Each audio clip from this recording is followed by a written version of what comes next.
આજે આપણે બધાએ પહેલા તો એકવાર આપણામાં જેટલી મજા આવી હોય ને એટલી તાકાતથી જયઘોષ કરવાનો છે. ભારત માતા કી જય જવાન. આજે આ સુંદર મજાના કાર્યક્રમમાં ઉપસ્થિત આપણા સૌના માર્ગદર્શક, આપણને હંમેશા પ્રેરણા અને પ્રોત્સાહન પૂરું પાડતા આમ આદમી પાર્ટીના રાષ્ટ્રીય સંયોજક માનનીય અરવિંદ કેજરીવાલ સાહેબ, માનનીય ગોપાલ રાય સાહેબ, માનનીય ઈશુદાનભાઈ ગઢવી, માનનીય મનોજભાઈ, માનનીય ચૈતરભાઈ, માનનીય હેમંતભાઈ અને મંચ ઉપર બેઠેલા આપણા સૌ આગેવાનો, મંચની સામે બેઠેલા આમ આદમી પાર્ટીના સૌ ક્રાંતિકારી યોદ્ધાઓ, સેનાપતિઓ, બધાને ગોપાલ ઇટાલિયાના પ્રણામ, રામ રામ, ખૂબ ખૂબ આભાર. દોસ્તો, આજે ખૂબ જ ઐતિહાસિક દિવસ છે.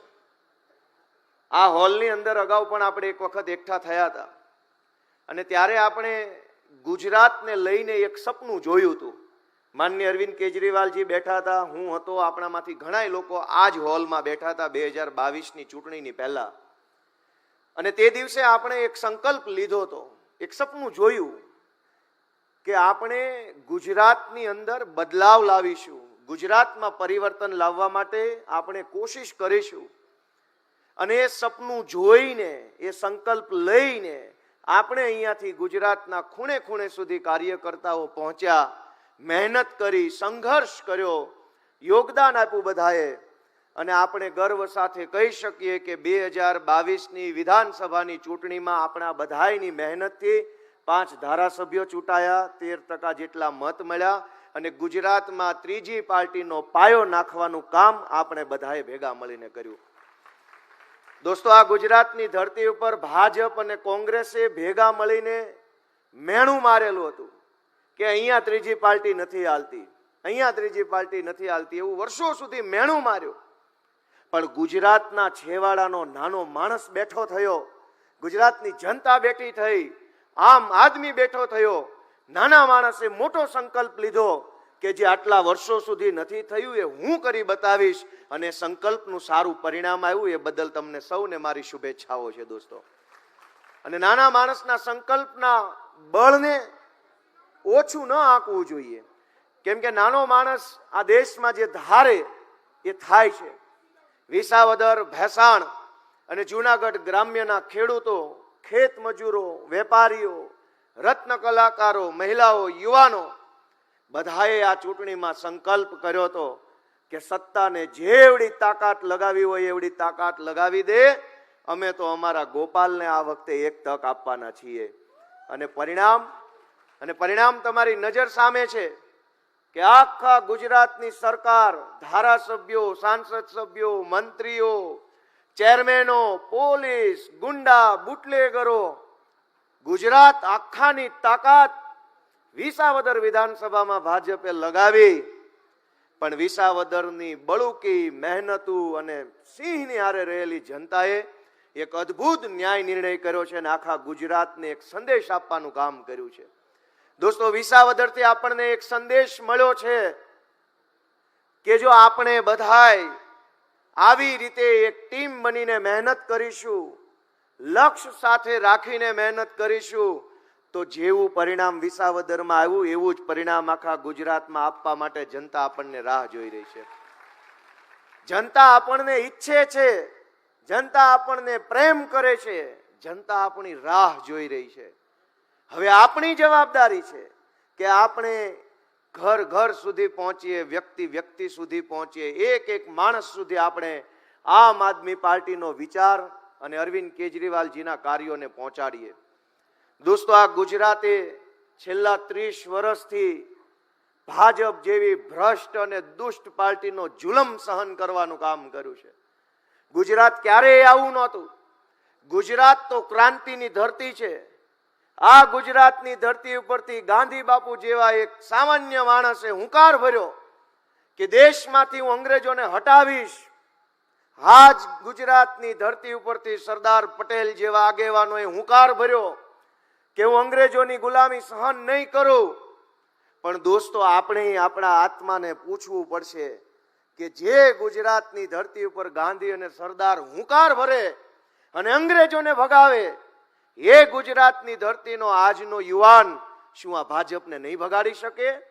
આ ભાજપની તાનાશાહી નહીં હટાવી શકે? શું ગુજરાતનો યુવાન ગાંધીના રસ્તે નથી? દોસ્તો, ગુજરાતના યુવાનોને હું વિનંતી કરું છું કે જાગો, તમારા આત્માને જગાડો, તમારી અંદર બેઠેલો ક્રાંતિકારી યુવાન જગાડો, સંઘર્ષનો રસ્તો પસંદ કરો અને સાથ આપો. આપણે બધા ભેગા મળી અને આ ગુજરાતને ભાજપની ચુંગાલમાંથી છોડાવવાનું કામ કરવાનું છે. મિત્રો, અનેક બાબતો છે જે કહી શકાય. તમે જુઓ કે સુરતમાં ખાડી પૂર આવ્યું, ગયા વર્ષે વડોદરામાં પૂર આવ્યું, એની પહેલાના વર્ષે જૂનાગઢમાં પૂર આવ્યું, એની પહેલા 2 વર્ષ પહેલા અંકલેશ્વર ભરૂચમાં પૂર આવ્યું. એક તરફ ભાજપના ભ્રષ્ટાચારના કારણે શહેરોમાં પૂર આવે છે અને બીજી બાજુ ગામડામાં ખેડૂતના ખેતરે આજે 40 વર્ષથી પાણી નથી પહોંચ્યું. એક તરફ પાણી પાણી, એક બાજુ પાણી નહીં. આવો બેકાર વહીવટ ભાજપની સરકાર 40 વર્ષથી કરી રહી છે.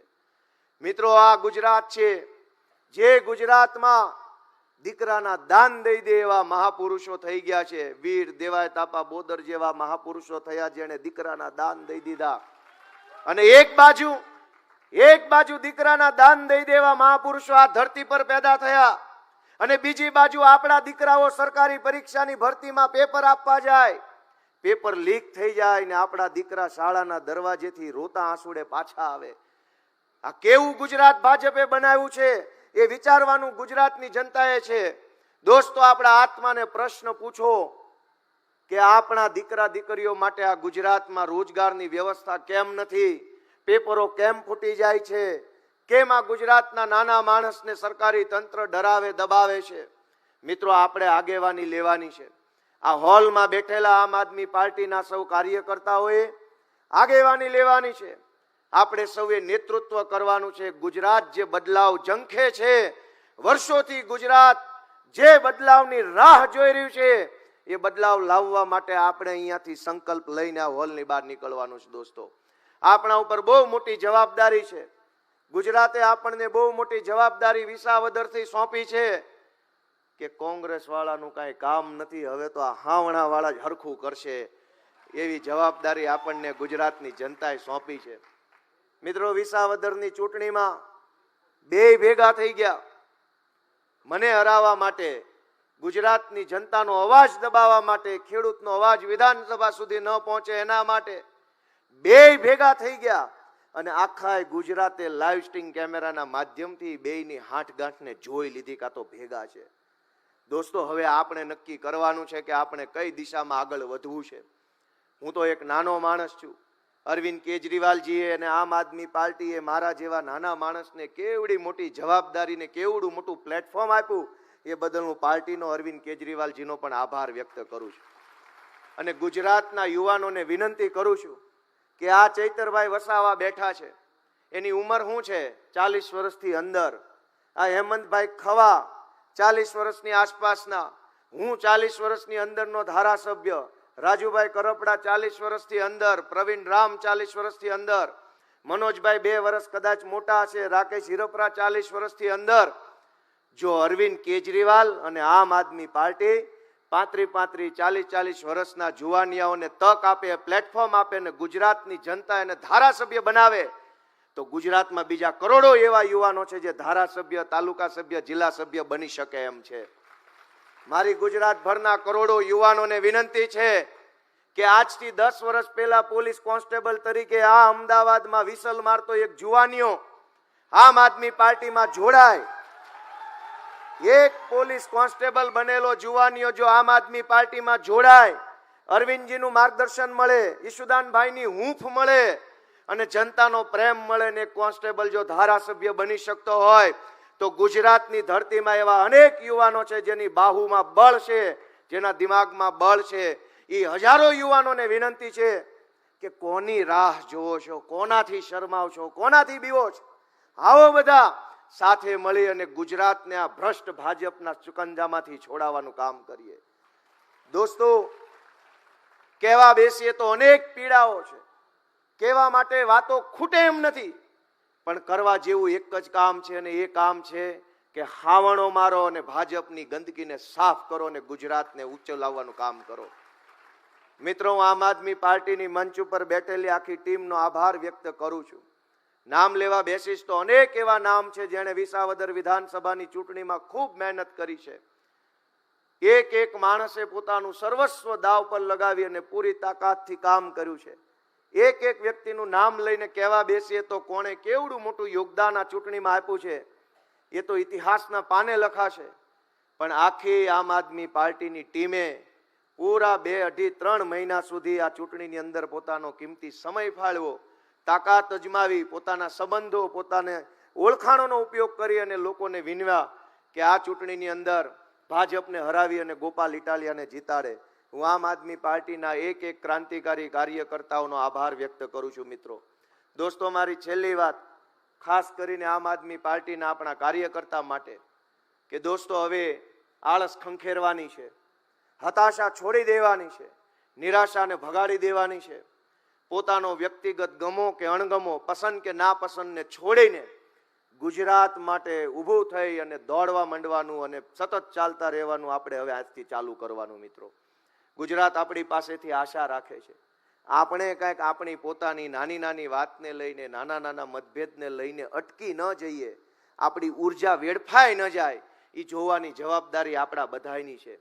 તમામ જિલ્લાની અંદર કામ કરતા આમ આદમી પાર્ટીના કાર્યકર્તાઓને હું વિનંતી કરું છું કે પાર્ટી પ્રોગ્રામ ગોઠવે છે, હું બધા જિલ્લામાં ધીમે ધીમે સમયે સમયે આવવાનો છું, પણ તમે બધાએ પૂરી તાકાતથી સક્રિય થઈને ખભે ખભો મિલાવીને આવનારી સ્થાનિક સ્વરાજ્યની ચૂંટણીની અંદર આમ આદમી પાર્ટીને ગુજરાતના ઇતિહાસમાં ન મળી હોય એટલી સીટો મળે એ માટે અત્યારથી આપણે દોસ્તો કામે લાગી જવાનું છે. મિત્રો, આપણે બધાએ ગુજરાતમાં એવું કામ કરી બતાવ્યું છે જે કામ ગુજરાતના ઇતિહાસમાં નથી થયું.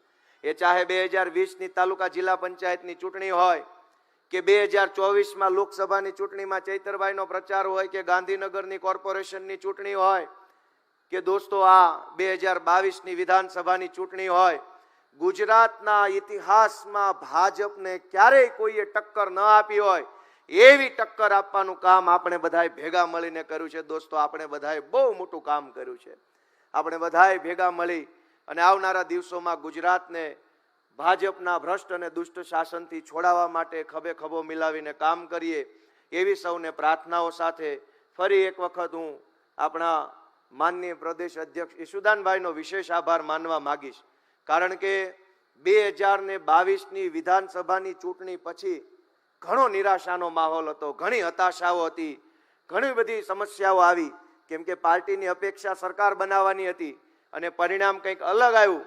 એના કારણે જે હતાશા આવી, નિરાશા આવી, સમાજમાંથી મેણા ટોણા આવ્યા, લોકોએ ઠેકડી ઉડાવી, મજાક કરી, ટીવીમાં આપણું આવતું બંધ થઈ ગયું, છાપામાં છપાતું બંધ થઈ ગયું, કાર્યકર્તાઓને હિંમત હારી ગયા.